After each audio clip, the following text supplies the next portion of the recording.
Elles portaient des rubans violets, des pancartes et des chaînes aux poignets. On les appelle les suffragettes, mais ce mot ne dit rien de la rage qu'il contient. Entre 1905 et 1914, elles ont fait trembler l'Angleterre. Pas avec des mots, avec des pierres, des grèves de la faim et des corps sacrifiés. Emmeline Pankhurst et la WSPU lançaient un mot d'ordre « Deeds, not words », des actes, pas des paroles. Et pour ça, on les a enfermées, torturées, gavées de force. Un tube dans la gorge, parfois dans l'anus, elles hurlaient, elles saignaient, elles perdaient connaissance. Et la presse les appelait hystériques, terroristes, furieuses. La violence d'État, elle, ne faisait pas la une. Mais elles ont tenu. Elles ont continué à coller des affiches, à brûler des boîtes aux lettres, à se battre pour une seule chose, le droit de vote. Et puis, un 4 juin 1913, le derby d'Epsom. Emily Davison entre sur la piste. Elle se jette sous le cheval du roi. Son corps est projeté.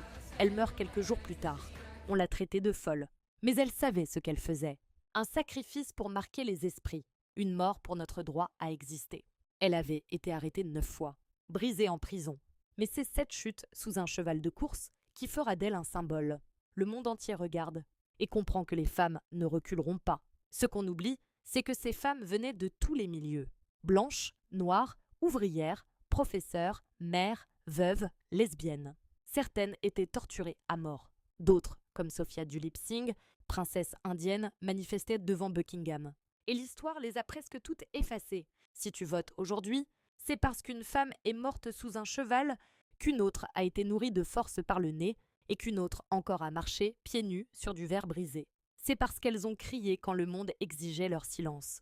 Parce qu'elles ont hurlé quand on voulait les marier. Parce qu'elles ont brûlé des lettres quand on les interdisait d'écrire. Ne dis jamais que c'est du passé. On est encore en train de se battre. Pour notre voix, pour notre corps, et pour qu'on n'oublie jamais.